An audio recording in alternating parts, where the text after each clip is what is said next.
नमस्कार, आप देख रहे हैं ऑनलाइन हिंदुस्तान न्यूज और मैं हूं आपके साथ नेहा ठाकुर। खबरों की शुरुआत करने से पहले एक नजर हेडलाइंस पर। आखिरकार मार गिराया गया जैश का शीर्ष कमांडर अफगानी। अब तक 2 आतंकी ढेर। आईजी कश्मीर ने सुरक्षा बलों को दी बधाई।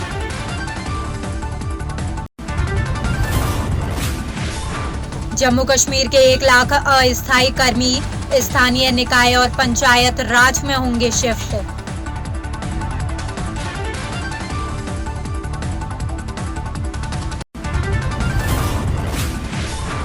कश्मीर में केजी से 5वीं तक की कक्षाएं शुरू। पहले दिन बच्चों में दिखा उत्साह।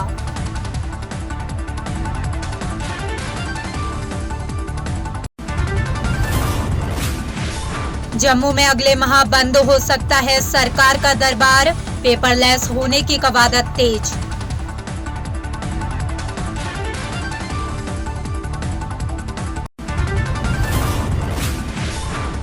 जम्मू कश्मीर में घर बनाने के लिए अब 2 लाख और ब्याज मुफ्त लोन देगी सरकार।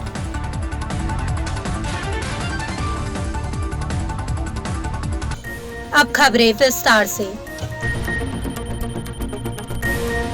बीजेवाईएम राजौरी इकाई ने अपने जिला अध्यक्ष हरीश भारती के नेतृत्व में आज जिला अस्पताल राजौरी में 7 दिवसीय राहत वितरण शिविर का आयोजन किया, जहां कोविड मरीजों को टीकाकरण अभियान की प्रक्रिया में है। वहीं बीजेवाईएम राजौरी इकाई ने जनता के हित में ये अभियान शुरू किया है। बीजेवाईएम स्वयंसेवक पिछले 1 वर्ष से इस प्रकार के शिविरों का प्रबंधन कर रहे हैं, चाहे वो कोविड के दौरान राहत बांटने का हो या जिले में रक्तदान शिविर आयोजन करने का हो। से कोविड की वैक्सीन हिंदुस्तान ने सबसे पहले तैयार की है और पूरी दुनिया में हिंदुस्तान वैक्सीनेशन अपनी दे रहा है। उसी के अंतर्गत आज जिला राजौरी के अंदर भारतीय जनता युवा मोर्चा ने एक कैंप लगाया है और जो भी लोग यहाँ पे वैक्सीनेशन करा रहे हैं उनको हम रिफ्रेशमेंट वगैरह दे रहे हैं और उन लोगों को गाइड कर रहे हैं कि किस प्रकार से इसकी SOPs वगैरह फॉलो की जाए। भारतीय जनता युवा मोर्चा के प्रदेश अध्यक्ष अरुण जी के आह्वान पे हमारे हरीश जी के जो जिला अध्यक्ष हैं की अध्यक्षता में हुआ। जैसा कि हम सब जानते हैं कि भारतीय जनता पार्टी और भारतीय जनता युवा मोर्चा हमेशा ही सेवा के कामों में अग्रसर रहा है। आज का ये जो कार्यक्रम है ये हम लोगों को यहाँ पर रिफ्रेशमेंट दे रहे हैं और उनको असिस्ट कर रहे हैं ताकि जो डिसिप्लिन है और SOPs है वो फॉलो हो और सबको वैक्सीनेशन ठीक ढंग से लगे। प्रोग्राम रखा है, ये पूरा 1 हफ्ता चलेगा। जिस प्रकार कोविड के दौरान जितनी महामारी युवा मोर्चा राजौरी ने blood donation camp, ration kit और ये प्रोग्राम किया है, ये पूरा 1 हफ्ता चलेगा। इसमें हमारे भारतीय जनता युवा मोर्चा राजौरी के जितने कार्यकर्ता हैं उन्होंने भाग लिया है। ये 1 हफ्ता चलेगा जिसमें हमारी 3 गाड़ियां लगी हुई हैं। जिस पेशेंट के पास अगर कोई गाड़ी नहीं है उसको घर तक पहुंचाने। डिग्री कॉलेज मेंढर के स्टूडेंट्स ने आज जम्मू यूनिवर्सिटी के खिलाफ प्रोटेस्ट किया। इन स्टूडेंट्स का कहना है या तो इनके एग्जाम लिए जाएं या इनको मास प्रमोशन दी जाए।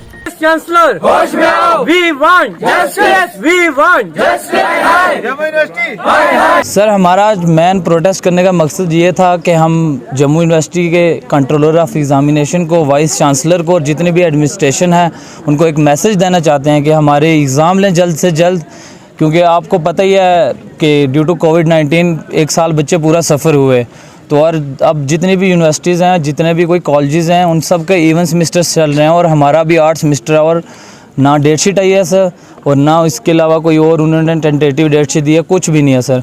हमारी मतलब कि हमारा एग्ज़ाम नहीं हो रहा, हमारे 5th सेमेस्टर का अभी सिलेबस कंप्लीट हो चुका है, तो हमें अभी 6th सेमेस्टर में होना चाहिए या तो जम्मू यूनिवर्सिटी हमारा एग्जाम ले। इसलिए कर रहे हैं कि काफ़ी टाइम बाद प्रोटेस्ट, तो 2-3 महीने पहले से सोचे हम, इसलिए अवेटेड हैं इस चीज़ के कि यूनिवर्सिटी हमारे लिए जो है कोई ना कोई हमें कोई प्रोविज़न देंगे। कोविड की वजह से हम बहुत लेट हो चुके हैं पहले से। हमारा सिलेबस आज 3 महीने हो गए, हमारा सिलेबस कंप्लीट है। मेरा नाम बिलाल है और आज हमारा यहाँ हम सब का प्रोटेस्ट करने का मकसद यह है कि हम इस प्रोटेस्ट के ज़रिए जम्मू यूनिवर्सिटी को ये मैसेज देना चाहते हैं, उनसे ये डिमांड करना चाहते हैं कि जल्द से जल्द हमारे एग्ज़ाम लिए जाएँ। चनैनी में सरकारी जमीन की खरीद फरोख्ती का काम को रोकने के लिए राकेश अंताल की अध्यक्षता में गांव नगुलता से कुछ लोगों ने एसडीएम चनैनी को शिकायत दर्ज कराई और उनको कार्रवाई करने के लिए कहा गया। अगर प्रशासन कार्रवाई नहीं करता है तो वो आगे और ज्यादा संख्या में एकत्रित होकर प्रदर्शन करेंगे। ये सरकारी जमीन बेचने का मामला है। आपको बता दें, धारा 370 हटने के बाद भी सरकारी जमीन का खरीद फरोख्त का मामला सामने आया है। जी, मैं राकेश अंताल भारतीय जनता पार्टी का कार्यकर्ता हूँ। आज हमारा ये विलेज नगुलता से के डेपुटेशन आया था और एसडीएम साहब मिस्टर अब्दुल सत्तार जी से मिला है। तो मिलने का हमारा विषय ये था कि हमारे गांव नगुलता के अंदर बकरवाल फैमिली के 2 परिवार हमारे यहाँ आए थे आज से कोई 30 साल पहले, और उनको 6 मरले अलाटमेंट गवर्नमेंट की तरफ से हुई थी, लेकिन उसके इवज में उन्होंने कोई 100 कनाल रकबा वहाँ घेर के रखा हुआ था। उसके बाद जब रोशनी एक्ट आया तो ये रोशनी में कन्वर्ट हो गया, 20-20 कनाल एरिया इनका। अभी रोशनी एक्ट जब खत्म हुआ तो रोशनी एक्ट खत्म होने के बाद ये लोग समझ गए कि हो सकता है कि गवर्नमेंट इस लैंड को खाली कराए या बेदखली करे। ऑन रिकॉर्ड तो इनकी बेदखली हो चुकी है, लेकिन मौके पर किसी भी व्यक्ति की अभी तक डिपार्टमेंट की तरफ से, रेवेन्यू की तरफ से या किसी अथॉरिटी की तरफ से इनकी बेदखली नहीं हुई है। सामाजिक वानिकी विभाग ने जनपद गांधरबल में एक वृक्षारोपण अभियान अपना पंचायत घर किचपोरा कंगन में आयोजित किया, जिसमें बड़ी संख्या में स्थानीय लोगों, पंचों और सरपंचों और साथ ही बीडीसी अध्यक्ष सरपंच किचपोरा शबीर अहमद ने भाग लिया, जिन्होंने वृक्षारोपण अभियान में भाग लिया। और इस वृक्षारोपण अभियान में उप जिला कंगन के अधिकारी भी शामिल थे, जिसमें बीडीओ, एसएचओ, जेडईओ, ब्लॉक अधिकारी, सामाजिक वानिकी सेना और कुछ अन्य लोग शामिल रहे। जैसा कि आप जानते हैं कि मार्च के महीने में जम्मू कश्मीर में शजरकारी का मौसम शुरू होता है, तो उस सिलसिले की कड़ी में social forestry range officer social forestry in coordination with block development office कंगन, एसएचओ साहब कंगन, तहसीलदार साहब और हमारे बीडीसी चेयरपर्सन के सदारत में हमने आज शुरुआत की यहाँ पंचायत घर किचपोरा से ये शजरकारी का। जैसा कि आप जानते हैं कि शजरकारी जो है ये बहुत ही ज़रूरी है इंसानी बका के लिए। पंचायत घर हल्का किचपुरा से स्टार्ट की है और ये बराबर 31 मार्च तक जारी रहेगा। ये जो मिशन हमारा है डिपार्टमेंट ऑफ सोशल फॉरेस्ट्री का, इस मिशन के तहत हम इस साल तकरीबन 7 से 8 लाख जो प्लांट्स हैं वो कश्मीर की वादी में लगाने जा रहे हैं। डोडा की दूर दराज तहसील कहारा पंचायत तंता ए में जमीन खिसकने के कारण क्षतिग्रस्त हुए मकान मिट्टी के नीचे दब चुके हैं, जिसमें कुछ भी बचाया नहीं जा सकता। लेकिन अफसोस की बात ये है कि प्रशासन का कोई कर्मचारी यहाँ दिखाई नहीं दिया। मैं तारिक हुसैन पड़े पंचायत टांडा का रहने वाला हूँ। कल 3 बजे एक दिलदोज हादसा पेश आया। अब्दुल वाहिद टांडा का रहने वाला है। इधर एक स्लाइड आई जिसमें अब्दुल वाहिद का मकान पूरे खाकिस्तर हो गया। मेरा नाम जफ़र अली वानी, टाटा रहता हूँ। जनाब, ये कल यहाँ एक पत्थर गिराने से ये जो 2 कमरे दब गए हैं, यहाँ बिल्कुल हालात ख़राब हो गए हैं और ये इंसान बिल्कुल बच गए हैं, बाहर भाग गए हैं, पूरा सामान दब गया है इसके नीचे। यहाँ ये जो सिलेंडर है ये भी है, इधर ये पूरे बर्तन, राशन जो भी है वो दब गया है। यहाँ पर जो कल 3 बजे स्लाइड आई, इसमें 7 आदमियों की जानें चली जानी थी अगर यहाँ के लोकल 7-8 बंदे नहीं आते थे। ये हम इधर मदरसे का जलसा 14 मार्च को कल था, जब 3 बजे हमने अचानक हादसा सुना कि इधर पस्सी गिरने से अब्दुल वाहिद का मकान मलबे के जद में आ गया। तो वहाँ से काफ़ी लोग आए, सिविल लोग आए, उन्होंने 7 आदमी को बाहर निकाला, मलबे से बाहर निकाला, लेकिन एडमिनिस्ट्रेशन की तरफ से कोई भी यहाँ अभी नहीं आया। खामोश है एडमिनिस्ट्रेशन। मछुआरा समुदाय ने मछली पालन विभाग के खिलाफ विरोध प्रदर्शन किया। आपको बता दें, प्रदर्शनकारियों का आरोप है कि उन्हें भारी दिक्कतों का सामना करना पड़ रहा है, क्योंकि अवैध शिकार किया जा रहा है और विभाग इस ओर कोई ध्यान नहीं दे रहा है। इस बीच एडीएम फिशरीज ने बताया कि ये एक टीम शुरू करेंगे और जो भी इस तरह के अपराध में शामिल होगा उनके ऊपर कठोर कार्रवाई की जाएगी। अस्सलाम वालेकुम, मेरा नाम गुलाम हसन भट्ट है। मैं इधर फिशरीज कम्युनिटी का एक मेंबर हूँ। हमारा गुजारिश यही है, कई सालों से हम ये गुजारिश करते आए हैं, हमारा जो वोलर लेक है इसमें मछलियों का तादाद बहुत ही कम हो गया, ख़त्म हो गया, क्योंकि इसमें जो ये नेट जाल होता है, नेट जाल लगाता है, उसी की वजह से हमारी जो रोजी रोटी है उसके ऊपर बहुत असर पड़ता है। हमने कई साल से डिपार्टमेंट को गुजारिश किए हैं, इनके जो डायरेक्टर साहब है, जॉइंट डायरेक्टर, उसके पास भी हम कई बार गए हैं, उसको भी हमने गुजारिश किया है। हालांकि हमने गवर्नर साहब तक ये बात पहुंचाई कि इसको इस नेट जाल को बैन लगना चाहिए, लेकिन आज तक इसको बैन नहीं लगा है। जनाब फिशरमैन कमेटी सत वाबस्त थावान, मे नाव फारूक अहमद डार। मसल सारे मज वलरुक युस रोजगार पत्मो 2 वरियो पे यन पे यह ऑफिसर योर आव अम त्र मुलाजिम बिल्कुल यल कहें ते मुलाजिम वलरस मज तथ मज कि नफर अमो कमवे करमित खड़ा। बात अलग है, मगर ऐसा कोई वो मसला नहीं है कि हमारे मुलाजिम लेतलाल से काम ले रहे हैं। हमारे मुलाजिम 24 घंटे होते हैं। हाँ, कहीं इक्का दुक्का वाक़ा पे ऐसा होगा कि कोई ऐसा इलीगल एक्टिविटी भी होगी, मगर इंशाअल्लाह हमने एक कमेटी बनाई है, एंटी पोचिंग टीम, तो वो राउंड द क्लॉक देखेगी कि कहां पर इलीगल हो रहा है, तो उनके खिलाफ सख्त से सख्त कार्रवाई की जाएगी। Koodo association of Jammu and Kashmir ने गवर्नमेंट डिग्री कॉलेज हंदवाड़ा में 2 दिवसीय दूसरा राज्य चैंपियनशिप का आयोजन किया। इस चैंपियनशिप में जम्मू सहित 10 जिलों ने भाग लिया था। अन्य अतिथियों और माता पिता के अलावा अतिरिक्त पुलिस अधीक्षक मशकूर अहमद महासम्मेलन के मुख्य अतिथि रहे। विजेताओं को विभिन्न पदक और भागीदारों को प्रमाण पत्र से सम्मानित किया गया। और कुडू का एक अपना बहुत बड़ा सेटअप है ऑल इंडिया लेवल पे, जो लड़ रहे अक्षय कुमार सर हैं, तो और स्पेशली मेहुल वोरा सर जो इसके प्रेसिडेंट भी हैं, वो ऑल इंडिया लेवल पे एक बड़ा काम कर रहे हैं, पूरे इंडिया को इसके साथ जुड़ा है, मतलब जोड़ के रखा है। और बच्चों ने आज तक जो भी इसमें अपनी वो दिलचस्पी दिखाई है वो काबिल फ़ख्र है। मैं भी चाहता हूँ कि हमारे जैन के स्टेट से यहाँ से ज़्यादा एथलीट्स निकले, यहाँ से ज़्यादा स्पोर्ट्स पर्सन निकले।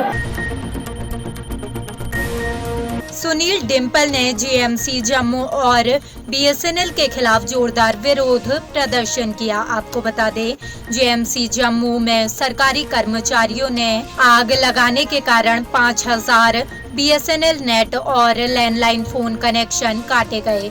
प्राइवेट टेलीकॉम कंपनी जियो, रिलायंस, वोडाफोन आदि को फायदा पहुंचाने के लिए जम्मू कश्मीर बीएसएनएल डिफेक्ट बनाने के लिए सेंटर गवर्नमेंट को जिम्मेदार ठहराया।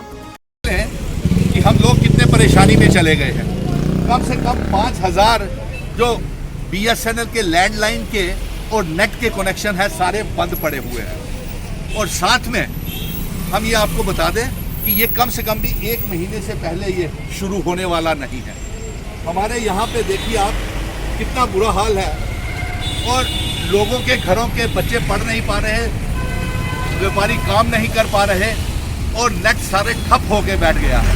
जितने भी अम्फला, न्यू प्लॉट, जानीपुर, टाली मोड़, जवाहर नगर, पूरन नगर, प्रेम नगर, वार्ड नंबर 16, 17, 18 के तमाम कनेक्शंस बैठ गए हुए हैं, और लोग घरों में परेशान हैं, आपस में संपर्क कट गया है। मरीजों के लिए डॉक्टर्स को कंसल्ट नहीं कर पा रहे लोग। अनंतनाग में कृषि विभाग द्वारा किसान मेले का आयोजन किया गया। ये किसान मेला सह जागरूकता शिविर में डाक बंगला अनंतनाग कृषि विभाग द्वारा आयोजित किया गया। निर्देशक कृषि कश्मीर मोहम्मद इकबाल चौधरी समारोह के मुख्य अतिथि के रूप में मौजूद थे। वहीं संयुक्त निर्देशक कश्मीर मोहम्मद इकबाल खान सम्मानित अतिथि रहे। जहां तक किसान मेले का सवाल है, डिपार्टमेंट ऑफ एग्रीकल्चर या उसके जो अलाइड्स डिपार्टमेंट्स हैं वो मिलजुल के किसानों की फलाह बहबूदी के लिए काम करते हैं, और एक मिशन से काम कर रहे हैं कि 2022 तक हमारे जो किसान की आमदनी है वो डबल होनी चाहिए। उसके लिए हर मुख्तलिफ डिपार्टमेंटों में जो स्कीमें होती हैं, ये एक प्लेटफार्म से किसानों को जानकारी देनी होती है कि एग्रीकल्चर में क्या स्कीम्स हैं, हार्टिकल्चर में क्या स्कीम्स हैं, और जो काम करते हैं उनकी एक डिस्प्ले किया जाता है, जो स्टॉल अभी आपने देख लिए हैं, ताकि हर आदमी को इस एक बड़े प्लेटफॉर्म से जानकारी मिले और वो एक दूसरे तक भी ये खबर पहुंचा सकें कि डिपार्टमेंट ऑफ एग्रीकल्चर में क्या स्कीम है, हॉर्टिकल्चर में क्या है, सीरीकल्चर में क्या है, एनिमल हस्बेंड्री में क्या है। कृषि विभाग कुपवाड़ा ने आज कृषि परिसर में 1 दिवसीय किसान मेले का आयोजन किया। आपको बता दें, जिसमें कृषि और संबद्ध विभागों ने मशीनरी और उच्च उपज वाले विभिन्न बीजों के प्रदर्शन के लिए अपने स्टॉल लगाए। जम्मू और कश्मीर के एक प्रतिनिधिमंडल ने अखिल भारतीय शिक्षा अकादमी के निर्देशक, अखिल भारतीय शिक्षा विभाग उर्दू अकादमी के निर्देशक अकील अहमद से मुलाकात की, जिसमें रूहीना शहजाद और हिंदुस्तानी नेता राजू चंदेल सहित गणमान्य लोगों ने मुलाकात की और उनके लिए शिक्षा नीति के तहत जम्मू और कश्मीर में बकरवाल गुर्जर समाज के बच्चों के लिए शिक्षा केंद्र खोलने की मांग की गई। रूहीना शहजाद जी हमारे पास आई हुई हैं। ये चाहती हैं कि जम्मू एंड कश्मीर में गुर्जर बकरवाल जो समाज है, उनके डेवलपमेंट के लिए, उनके उत्थान के लिए कुछ किया जाए। तो वहाँ के जो गुर्जर समाज है वो सही मानों में वहाँ का सबसे बड़ा वो देशभक्त समाज है और ऐसे देशभक्तों के लिए भारत सरकार के साथ साथ NCPL भी उनके साथ खड़ा है और उनके फ़रोग के लिए जो कुछ मेरे दायरे इख्तियार में होगा हम ज़रूर करेंगे। फिलहाल हमारे आज के इस बुलेटिन में इतना ही। तमाम छोटी बड़ी खबरों के लिए सब्सक्राइब कीजिए ऑनलाइन हिंदुस्तान न्यूज, और अगर आप ये वीडियो फेसबुक पर देख रहे हैं तो हमारे फेसबुक पेज को लाइक और फॉलो करना ना भूलें। नमस्कार।